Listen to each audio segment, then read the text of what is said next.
streaming. Make sure it's going to the right place. It is, and we go.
want to thank everybody for joining us. It's almost time. Hope you're enjoying these new previews that we started last month.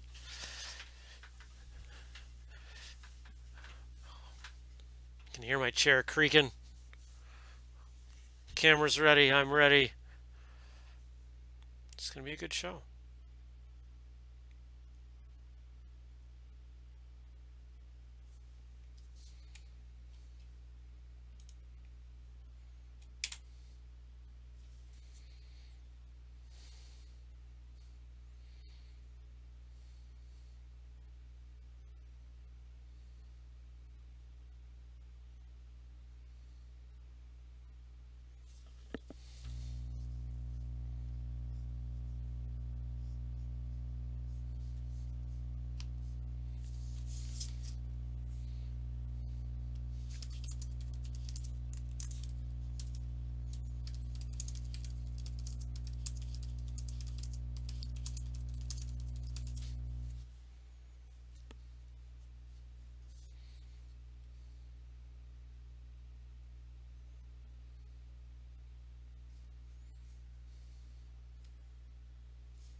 All right, what's going on, everybody? You should be able to hear me. Everything says you can hear me.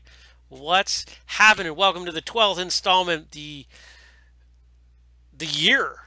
completion of a year. I don't know how to say that. It's not like we have an anniversary yet. That would be the next one. But our 12th installment of Martial Arts Radio Live, which we're kind of rebranding. We're calling it Whistlekick Live because it has become so much more than an offshoot of Martial Arts Radio. It is really the amalgamation, there's a word for you, there's a $2 word, of everything that's going on at Whistlekick. It's live, it's social media, it's First Cup, it's all of it. It's everything. It's everything that we've got. So thank you for joining us. Looks like we've got a bunch of people in the chat. I want to thank everybody. I'm not going to name names because I don't feel like reading 18 different names to all of you. That just seems silly. But if you're in the chat, you know you are. Thanks for joining us. If you're listening or watching later, you should be joining us the first Tuesday of the month, 8 p.m. Eastern U.S. time on Facebook. So thanks, everybody. Anybody in the chat remember the first episode, the first Whistlekick Live, when I was in the warehouse? This would have been October. Would have been October of 2019. We were in the warehouse. I set everything up, and it was the last time I was out there that it wasn't stupidly cold because the warehouse is currently unheated. And let's see. Andrew says yes. All right. Well, rock on. I don't remember what we talked about, though. That's the other half. That's the other half of what Gabe's asking here. I have no idea. I just remember being out there.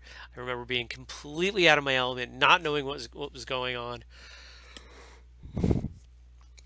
We did it natively with the Facebook app. We weren't using this fancy dancy software that we use now, Manycam.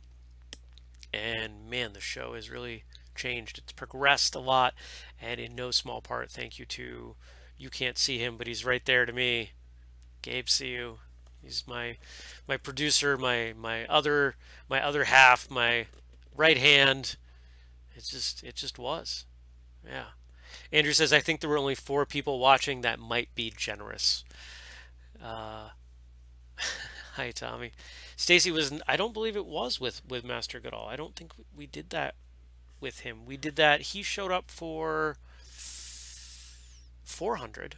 Was that the last time he showed up to a show? Maybe. I don't know. Andrew says, your nervousness was palpable. It has really come a long way. Well, thank you, Andrew. And a little bit of foreshadowing. You might be seeing and hearing more of Andrew coming soon.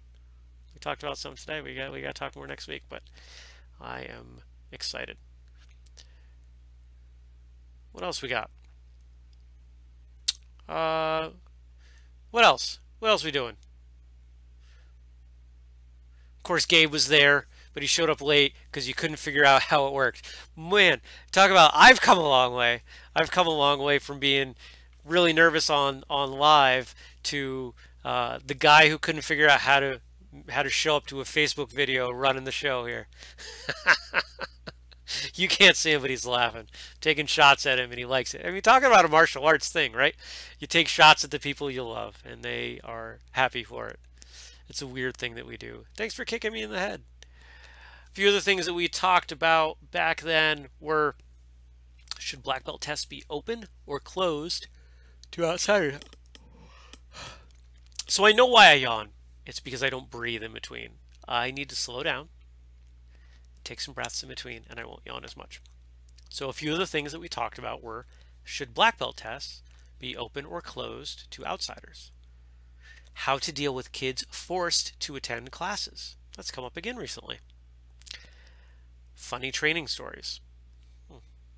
We've talked about a lot through these 11 months, and we're gonna keep this thing going. It's fun. We get slightly more people each time. It seems like we're on to something. What did you think of Joe Rogan's comparison of video games to martial arts? Did we talk about this last time? I feel like we did, or we started to, and I needed context. There was something, here it is. And video games are a real problem. You know why? Because they're fun. I have a real problem with them. They're real exciting, but you don't get anywhere. You could learn jiu-jitsu, and then 3 years later, you're an elite jiu-jitsu athlete. By the way, it takes more than 3 years. Or you could just be playing video games. 3 years later, you could be that same kid just playing video games. I mean, you could. I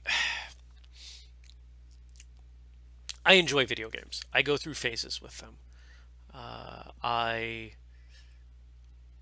At times in my life when I felt like what I have doesn't really fit any rules, video games are really nice because video games have rules. Maybe they're crazy rules, but they're generally consistent. And I don't play them very much right now because I got a lot to do. Looking back, I promise I'll try to stop. Looking back, none of the time I invested in video games moved the needle forward on anything. I got stuff I'm trying to do. I need that time.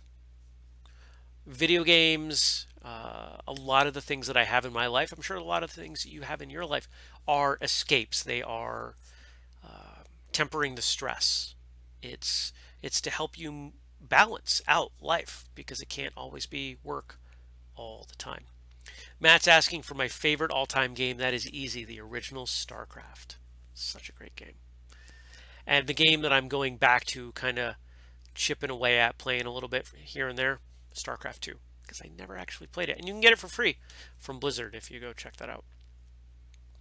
What do you think of the saying, you either win or learn, you never lose? I like that saying. As human beings, we are innately, we learn by making mistakes. If you think about the way a child learns, they learn to walk by falling. They learn to run by falling. They learn things are hot by burning. You know, we make these mistakes. We try things, they don't work out. That is how we're wired to learn. That's what happens in martial arts. You learn, hey, I got punched in the face. I should probably keep my hands in a different spot, you know, stuff like that. And so to embrace that as you win or you learn, I think you learn either way.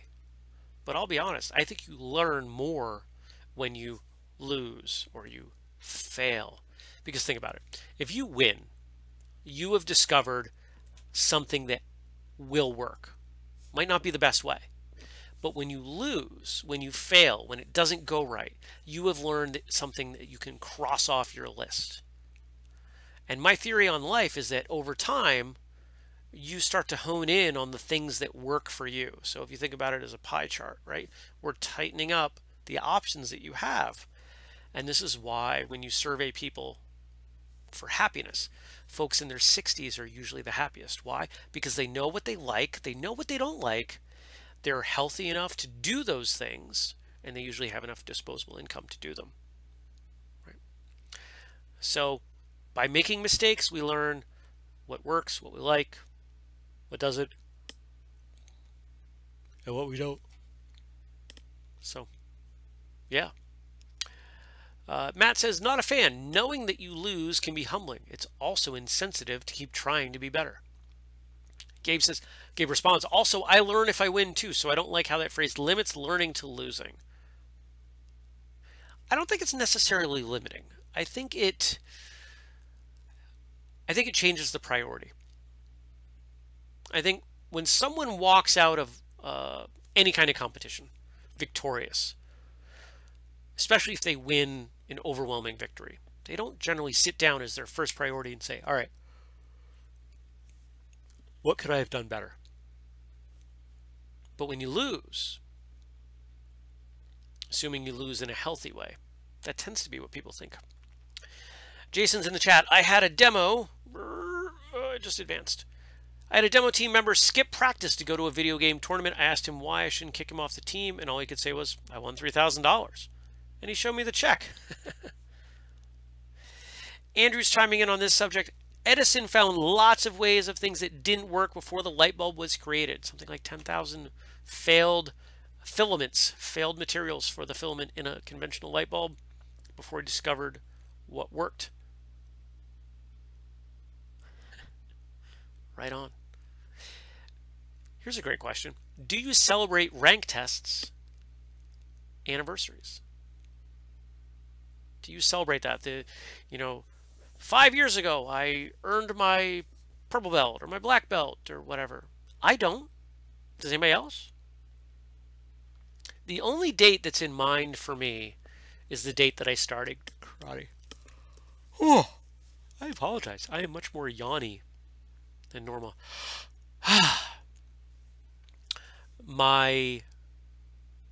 We're just a few days off. September 6th, 1983 is when I started martial arts. Gabe says he recently celebrated the 1-year anniversary of his black belt. You only been a black belt for a year? Wow. Okay. I feel like it's been longer.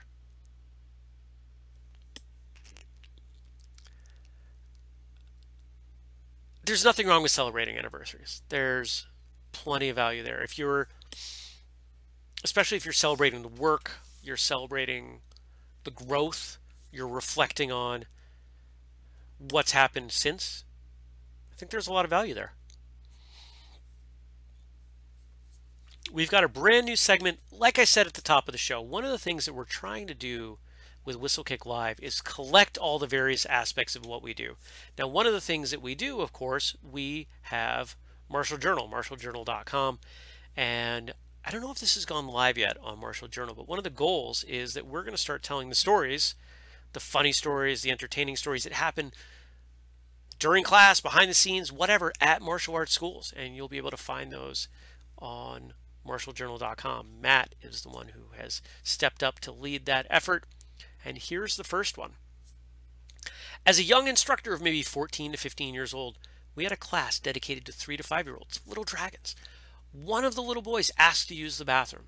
About 2 minutes later, he came running out, underwear and pants in hand, asking for help.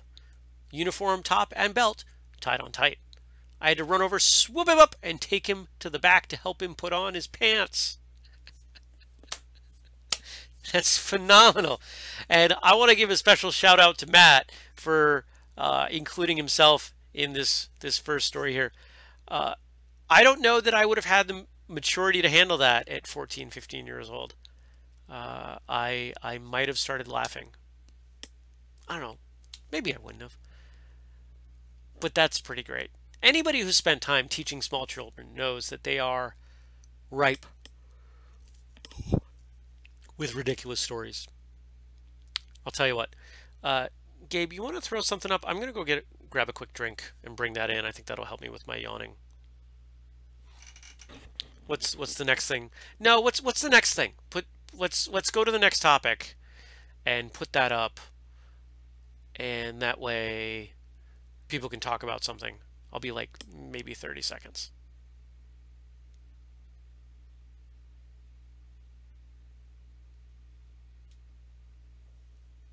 Where are you going?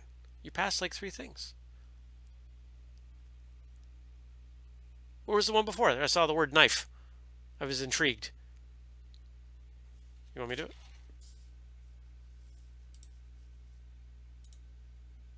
I like this one.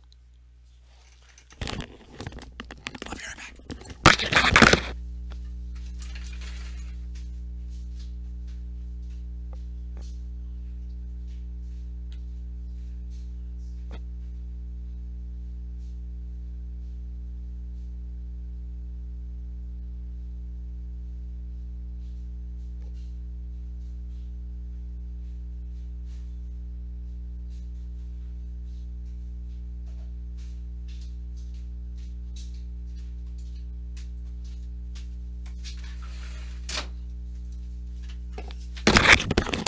All right, I'm back.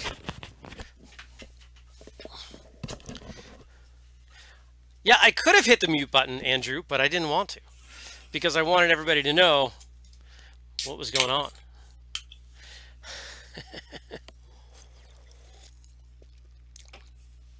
And I'm back again with our unofficial sponsor, Spindrift. The seltzer with juice. That's my slogan for it. Thanks for indulging me. This is one of the things that we have on this show. It's unscripted. It's raw. You never know what's going to happen. It's part of the fun. This is the joy of live TV. Oh, we missed that one. We got another one. I didn't know we had so many stories. I thought we only had one story. 3 stories. 3 stories for Matt. All right, next story. One of the black belts when I was climbing up the ranks was super goofy and a pain in the butt during class. So on sparring days, his peers would beat the crap out of him. One time during sparring, he got sidekicked, lifted into the air, and was flying into the locker room.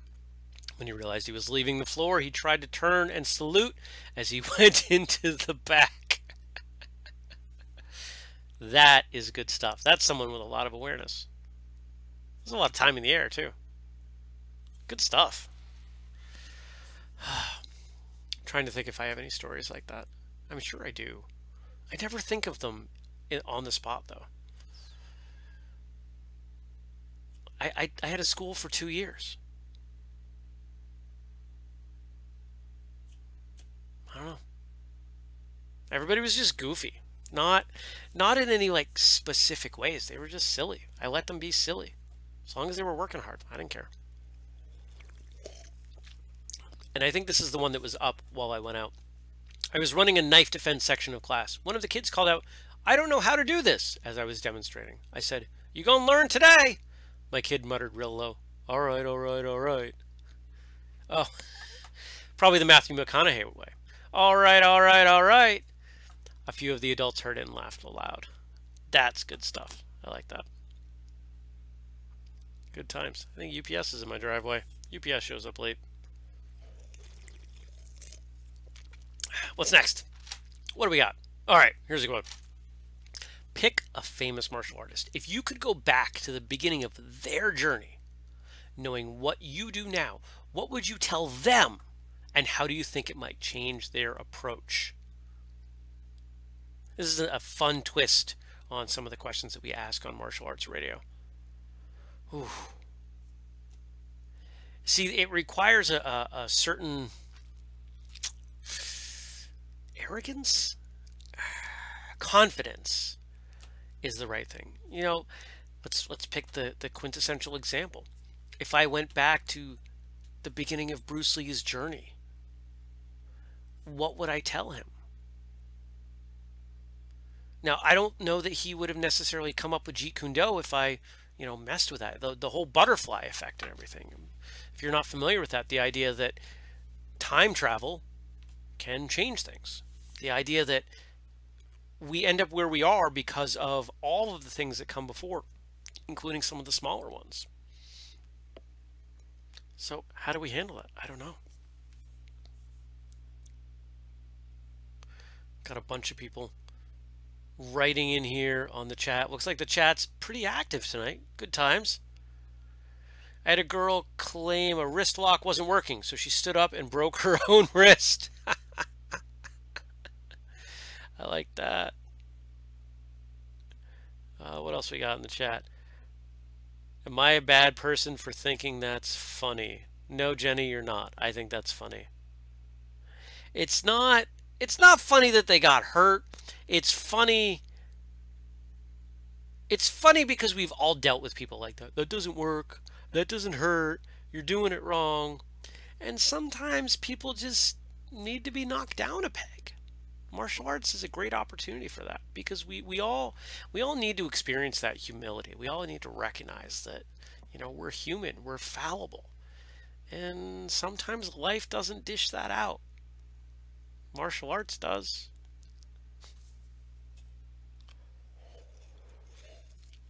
This is exactly what I needed. Apparently this needs to go on the pre-show list. Jeremy needs to have a can of Spindrift. I could tell my goose story. I'll tell my goose story. Have I not told my...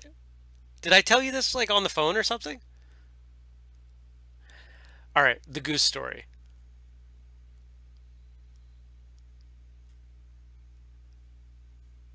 I've told it on Martial Arts Radio? I don't know. I did? Okay. Well, for those of you that maybe haven't heard the goose story, here's the goose story.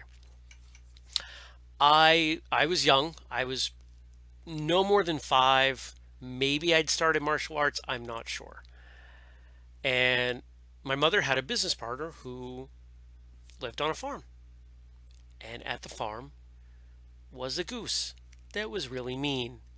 And the goose wouldn't just, be a little territorial. The goose would hide and attack you.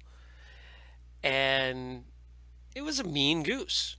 So when we would pull up to the farm before we got out of the car, we'd get pretty close to the door.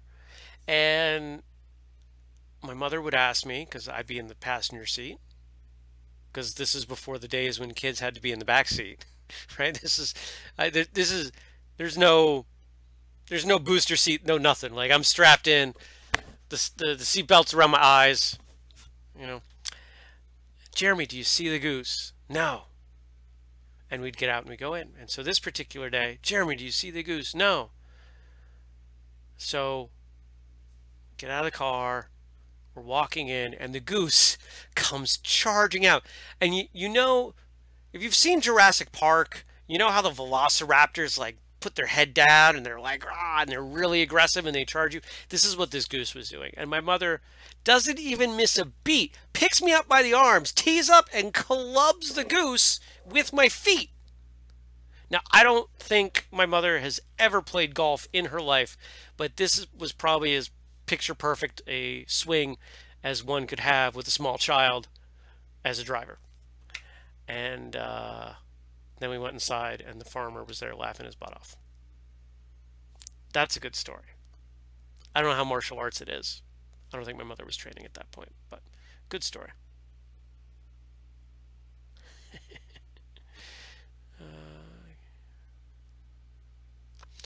All right. Let's move on. What's the next one? If anybody else has stories, feel free to drop them in the chat. We'll keep reading them through the episode. How I think I look during self-defense. And for those of you who might be listening, it was a picture of a small child executing a brilliant flip of a much larger person. And then this next one, after I walk through a spider web. The guy's rubbing at his face. Yeah. Is there anything that is more instantly debilitating than having a spider web on your face? I can experience incredible pain, heat, the need to suppress a burp or a hiccup. But it does not matter what's going on, where I'm at. If we hit a spider web, boom, it's instantaneous. You got to deal with it. And this is one of the most perfectly constructed GIFs I've ever seen. It's almost seamless. Very well done, whoever made this GIF. What else we got?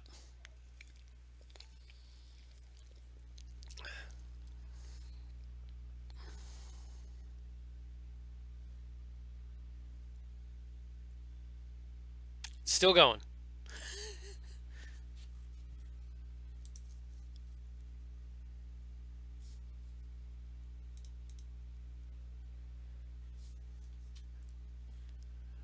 You're giving.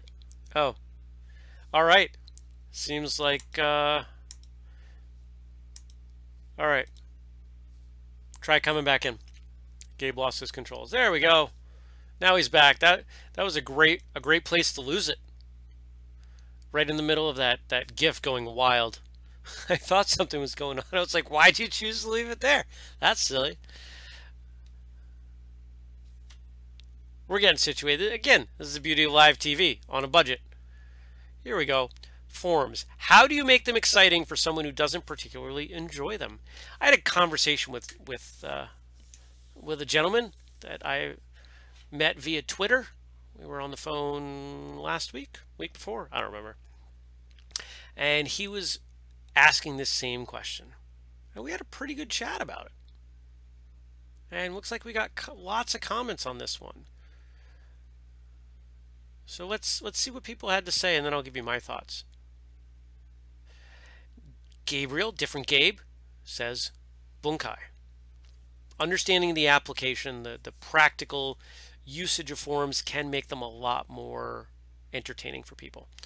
Laura says, we do things like change directions, do them really fast, really slow, or balance a cup on your head while trying to do them. In the summer, if outside, we fill the cup with water. We do them tournament style, give scores, do them with a partner who is attacking. We'll put tape on the floor and have them try to start and stop in the same spot, or do them blindfolded. We'll play Don't Die, where they are pretending to be ninjas, and if anyone messes up in their group, they all die, and they have to do push-ups to come back to life. Bonus points to whichever group makes it the furthest in their patterns. Bonuses get you out of having to do push-ups. Lots of options there. And it reminds me, we've done an episode, I want to say it's like 20 ways to practice forms. Because they don't always have to be the same way. You don't practice your basics the same way. You don't train for sparring the same way. Doing your forms exactly the same way every time. Missing the point. Matt says, change how you do the form. Mirror image, slow motion, face new directions, self-defense after each line. Partner tried to distract you, backwards. Or I'll work on how to apply the form. Make it a mini contest of sorts. Tag forms. One person starts. Every time a key up, the other person picks up where they left off. Great. Gabe responds, man, I love your creativity. We've done the partner distraction one too. I also had a couple of people spar around the person doing their form. Ooh, I like that. And Matt replies to that. Another one of my favorites with more advanced students is have them figure out how to do an open hand form with their weapons, or a weapons form open hand. Ooh, I like that. Now, of course, I don't know how many of you know John, but I went to high school with John, and John Schuttinger says, filling out forms is never fun. And to make that statement even better, guess who John works for? Federal government.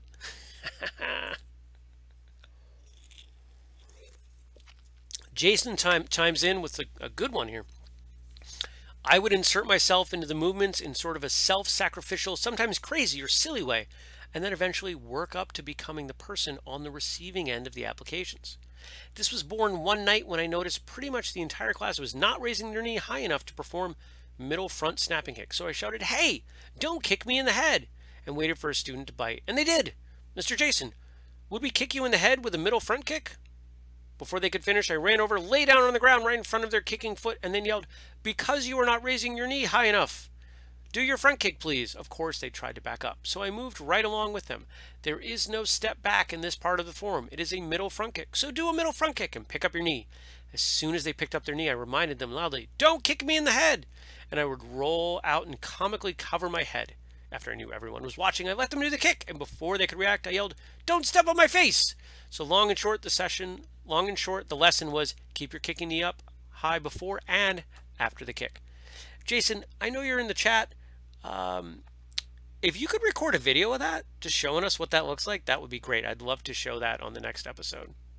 Some really good stuff there. So, can somebody grab the episode of Martial Arts Radio that we did talking about forms? Somebody drop that in the chat, or Gabe, maybe you can grab that if you do a search for Whistlekick Martial Arts Radio forms or training forms or something like that. I like forums. I think forums are really important.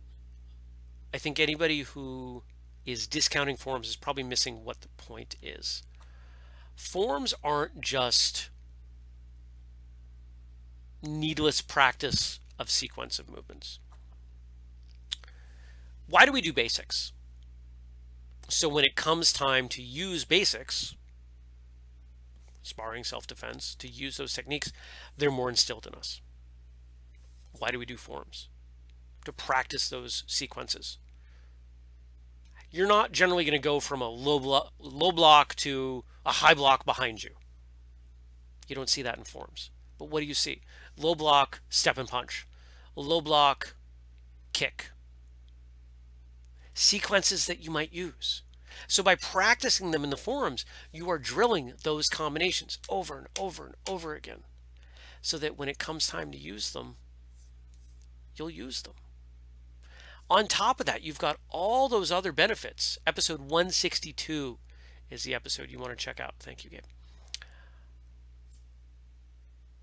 If you're someone who doesn't practice forms, I would like to suggest your entirety of what you consider your martial arts training will get better with the application of forms.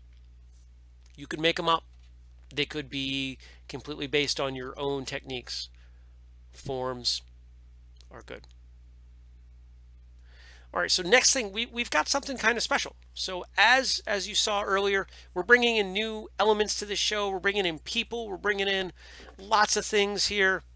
And hold on, because I gotta make sure Minicam, where's Minicam? I gotta make sure that the audio is working, because I had Jared muted. All right, let me introduce this real quick, and then we'll chime it up. Oh, I got bug-eyed Jared pause staring at me. Like I said, we're bringing in different elements, different people, friends of whistlekick, friends of the show, etc. And here we've got a clip from Jared Wilson. This is edited down from a longer clip, which he sent in, and we're going to give you different pieces over the next couple episodes alive, because hey, let's make this about more than me. And go ahead, hit it, Gabe. Hello, whistlekick listeners. Whistle kickers? I don't know. I think we need to come up with a name for people that listen to whistlekick. My name is Jared Wilson. I'm a friend of Jeremy's and a fellow martial arts podcaster. I run the Martial Thoughts podcast, which I like to delve deep into the academic and philosophical side of martial arts. And one of the things I've been mentally ruminating on recently is, what does it mean to be a black belt? And the answer is everything and nothing simultaneously. It can mean everything in the world to you and mean absolutely nothing to anybody else in the world. And that's kind of the way it should be. But at the same time, we have to be able to describe what a skill level of a martial artist as a black belt should be, as a shodan should be. There's even different levels of fluency. You know, to use myself, both I and William Shakespeare are fluent in English, but there's a huge difference in the level of our wordsmithing. But that's what we should be striving for in being a black belt, is being fluent in your martial art. So, my name is Jared Wilson. Try out Martial Thoughts Podcast, and thank you for your time. Hello. Oh, we don't want that on loop. That'd be a little much. Just a loop of 90 seconds of Jared Wilson. Jared's in the chat. He's a good friend. I like picking on him. He picks on me back quite a bit. We become good friends, and that's one of the things that I like. You know, you can train with people and you can become friends that way, or apparently you can have competing podcasts. We're doing different stuff and reaching different people, and there's some overlap, but the friendship that's come from our collaborations really mean a lot to me. So thanks for submitting that, Jared. And I'm hoping we're going to start to include more and more people. The more people we get involved in this show, the better it's going to be. All right. And I think this was another holdover topic from last time as well. Why is gardening often associated with the martial arts? What would it be if the martial arts were developed today? So I think we got a couple things here. A lot of times people associate gardening with martial arts because of the weapons, the traditional Japanese Okinawan weapons of Kabuto. They're primarily garden implements. And I think if martial arts were developed today, we'd have a lot of those. We'd have, sticks and knives and, I don't know, maybe a chainsaw. Thought about going to a competition and doing a chainsaw form. I could probably get one of those kid chainsaws that don't have the chain on them and they just make the noise. That could be fun to do. Matt has a kind of a better answer today. It may have to do with the zen of gardening or the counterbalance to being a strong martial artist, being super gentle and caring. Jenny had another good point. That is martial arts were being developed. A lot of people were farmers. Hey, that's kind of what I said. Most of our weapons are even based from farming and gardening tools. Apparently Jenny and I are sharing a brain tonight.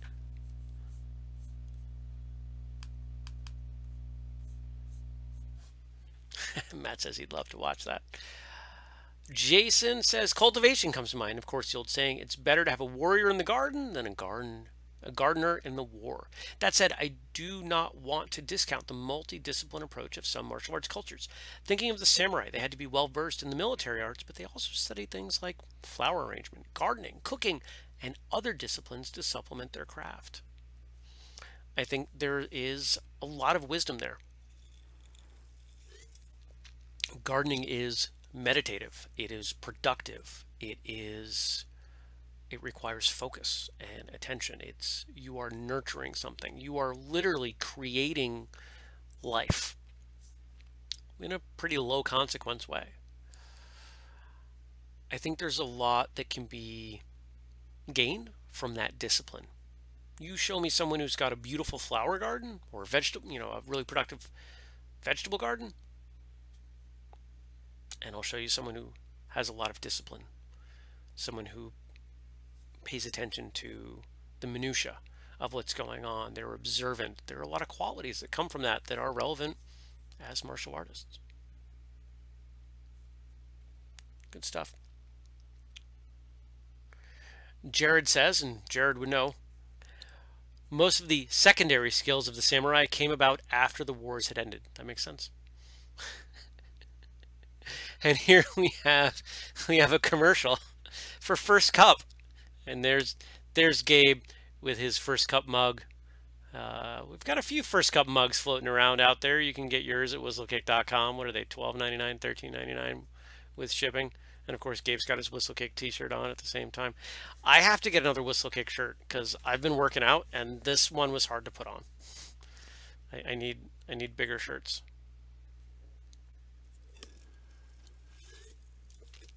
Chuck Norris joke of the month. I like that. Let's do that.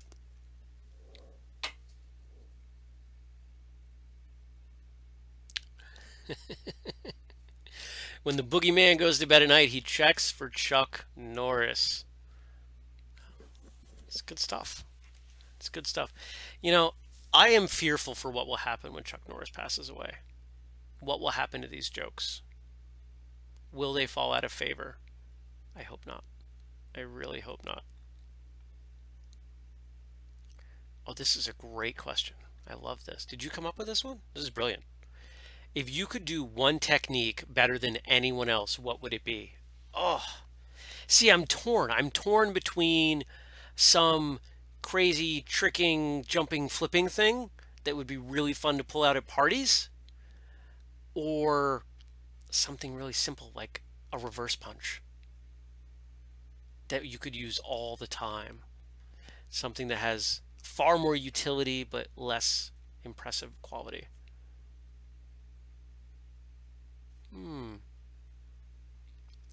Gabe says he got the idea from something I say. Everyone has something they're better at than anyone else. It's true.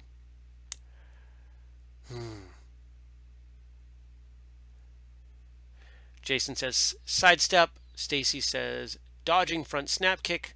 Matt says probably something simple like a front leg side kick, but and this is a great option too. Crane kick, Karate Kid crane kick. Um, you know that whole thing where people ask you what, oh, you do martial arts, show me a move. This is what I do. I just do that. And they're like, oh, not that one. I was like, well, what's wrong with that one? And if they don't like that one, I just walk away. Oh, I turn and walk away.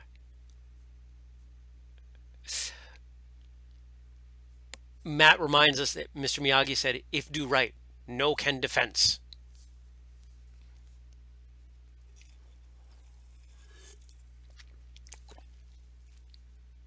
Oh, this is fun.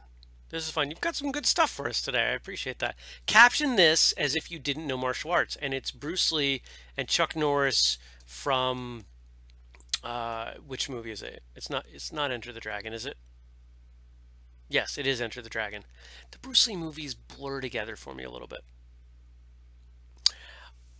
Jared says his preferred technique would be Master Ken's death stare.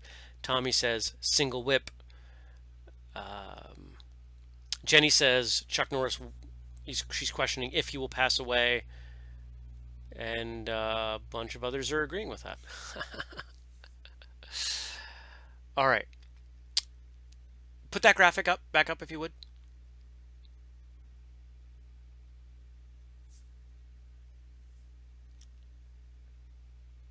There we go. So we're captioning this as if you didn't know martial arts. And, oh, can't do that.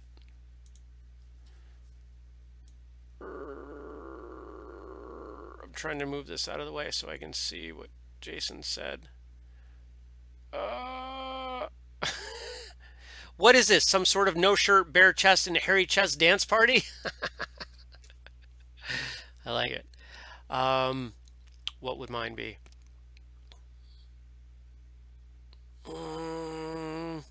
I'm playing on Bruce Lee's face. Something like, you look like you need a bathroom. Because they both look like they need a bathroom. Chuck looks like he has to poop. I can't not see that with that face. But the whole shirtless thing, yeah, that's... Jared says, Chuck, that's how you tango. Oh, I like that. And Andrew's saying it's from Way of the Dragon, not Enter the Dragon.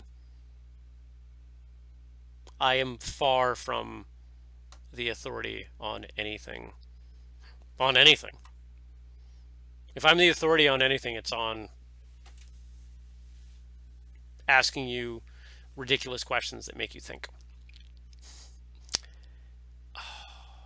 If your martial arts journey was a movie, which one would it be?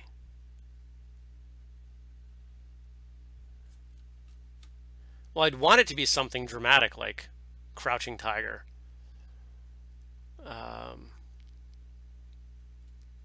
But it'd probably be closer to something like, probably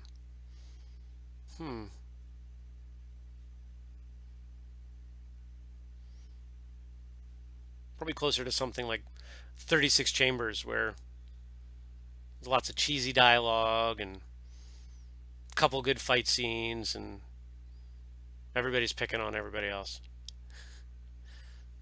It's probably what it really is.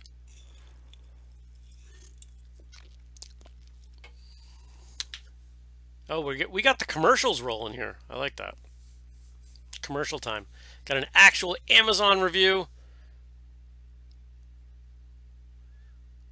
for our helmets, because we use really soft foam. This product is very well made and fit perfectly a 72-year-old female, very round head, size large. I got this helmet for her because she falls often and had received a head injury from her last fall. She uses this whenever she leaves the house now for protection. The foam is thick enough for adequate cushion from any blow to the head and is comfortable. If your head is very large, you may want to go with an XL. This helmet is very snug on an adult female head and has a Velcro trim strap. Now, fun fact about that review, because we've had a few of these reviews.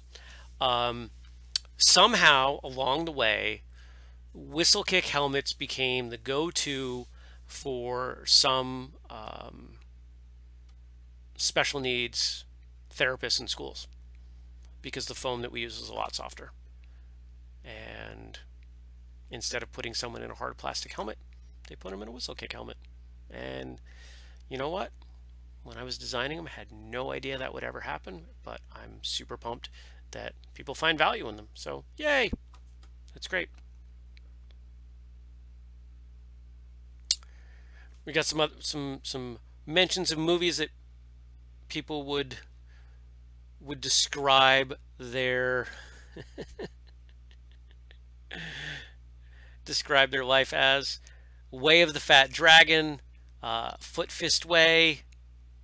Foot Fist Way meets Never Back Down and a Sprinkle of Blood and Bone, Circle of Iron, and a lot of laughter.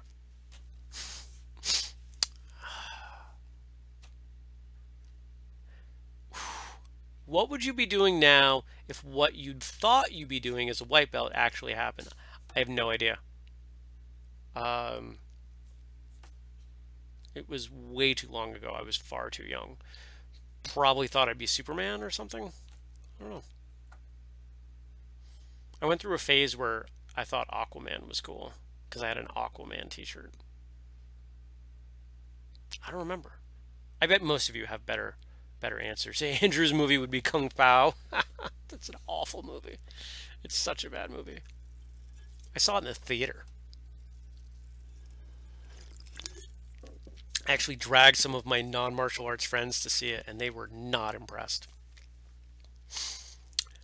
And we've got some answers for this one. Andrew says, if the pandemic hit as a white belt, I likely wouldn't have stuck with it. Gabe says, that's not what we meant. I don't remember what I did or felt last week, let alone when I was 14. Ha! Jason says, well, the first time I was a white belt, I got kicked out of class by my dad. I think I thought I was just supposed to go to class so I could look like what I saw in Kung Fu Theater. When I began training in high school, my motivation was to be able to quickly dispatch someone. In junior high school, one of the local gang members showed up to cut someone. I was not involved, but I was standing there minding my own business when the other guy decided to run behind us. My high school also had a reputation, and sadly, the way to ensure you would not be messed with, beat the crap out of the other person. So, to answer the question, the teenage white belt me would be in jail for sure. Fortunately, I never had to deal with anything other than trash talk. Very fortunate. Obviously, a lot of people get into martial arts because, you know, for those sort of reasons. And it's a good thing that doesn't happen most of the time. I think one of the things, maybe not universal, but pretty darn close, is the idea that we start martial arts for a reason and we discover many reasons to continue. And quite often, that reason we start has nothing to do with why we remain. Oh, I think this question is going to trigger some people. All the ones who say, I don't do forms now. If you were only allowed to do one form for the rest of your life, which one would it be? Now, I know some people who really skew their training into certain forms, not for competition, but for example, I know someone, if you know Nahanshi or the Teki series, which I can never remember the Taekwondo name. It's the one along, it's the form along the wall. I know someone who says they continue after decades to discover new bunkai buried in those forms. And I suspect that you could do the same thing with any form. If you go deep enough, you spend enough time with it, you will continue to find more and more nuance, especially as you explore it for your body and you continue to open yourself to what that form can be. Andrew says his answer is an Anaku from Shorinru. And a great answer, going to go back to a former question. This is from Stacy. She started because she couldn't get good photos of breaks. She's a very talented photographer. Tommy says dragon form or yang tai chi long form. Andrew's also making a second vote for Seisan. For me, it would be Kusanku, the Ishinryu Kusanku, because it's my favorite form. Second choice would probably go to Empi because it's my second favorite form. But I'm at a point now where I could... It doesn't mean I wouldn't get bored, but I could continue to find value in practicing just about any form consistently. Kevin's in the chat saying all forms have the hidden techniques. I agree. I think finding one that works for you, one that you can kind of make your own and lean on at times, I think that's valuable.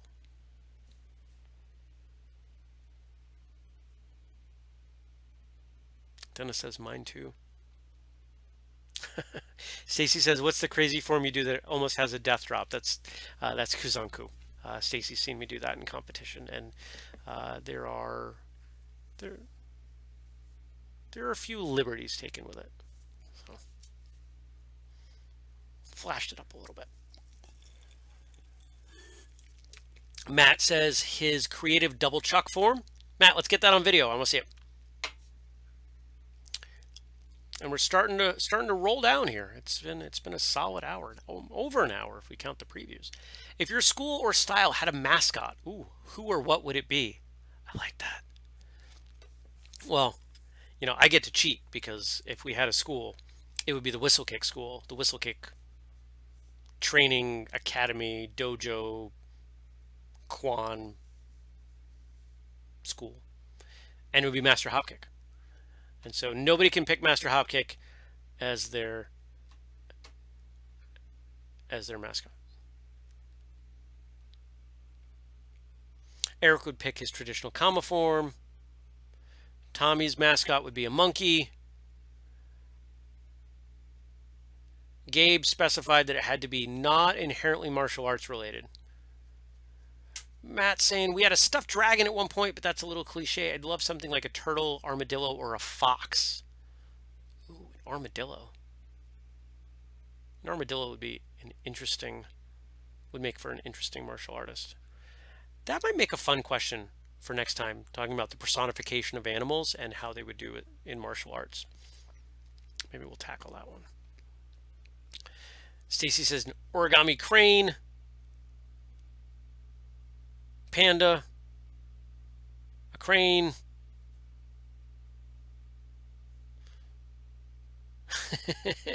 Jared tried to say Master Hopkick. Oh. No, I think this is a good place to start to wind down. There's no rule that says we have to go right to 9 o'clock. I could fill the time, but I don't think we have to do that. This has been a good episode. This has been good stuff. And, you know, I think one of the things I want to say is that those of you in the chat tonight were on it with your comments, with your all the different discussions. Oh, Hedgehog from Jared. I like that. It makes it more fun for me to have stuff, to have feedback from all of you to go on. Kind of rounds it out instead of me just saying what comes to mind. I've got stuff from all of you, and if you see me looking over here, that's why. So I've got computer here, camera, and I've got my laptop over here, because if you remember the early episodes, I screwed up the audio as we tried to do all this, and not doing that anymore because we run it on a separate computer and I mute it, so it can't happen. Well, I want to put a plug in for First Cup tomorrow morning, 6:30 a.m. Eastern on YouTube. And come join us for a different style of live show. I will be tired and drinking coffee, and it's kind of like an Ask Me Anything sort of style thing. So come check that out. We do that every weekday. Have a lot of fun with that one. Want to give a shout out, as always, to Gabe on the boards, and he's the one that puts together all the great stuff. Thank you, my friend. I appreciate you. And I appreciate all of you in the chat. I appreciate all of you watching. And if you're watching later on the recording or you're listening to the audio, mark your calendars for October, the first Tuesday of the month, 8 p.m. Eastern. And there it is. If you have comments, if you want to respond, if you see me reading some of these comments as we go, those come from discussion questions in the Martial Arts Radio Behind the Scenes group. And if you're not in over there, go ahead, jump in that group. You do have to be approved, so no spammers or anything like that, but go ahead, join that group, Whistlekick Martial Arts Radio Behind the Scenes, and you'll see Gabe posts a different question there once a week, and that is some of the material that we use on this show. I think that's a good place to end it. So thank you, everybody. Thanks for joining us. I hope you all have a wonderful evening, and I will talk to and see most of you, I'm sure, at some point in the next month, but if not, I'll see you for October's 1-year anniversary, the 13th installment of Whistlekick Live. Take care, everybody.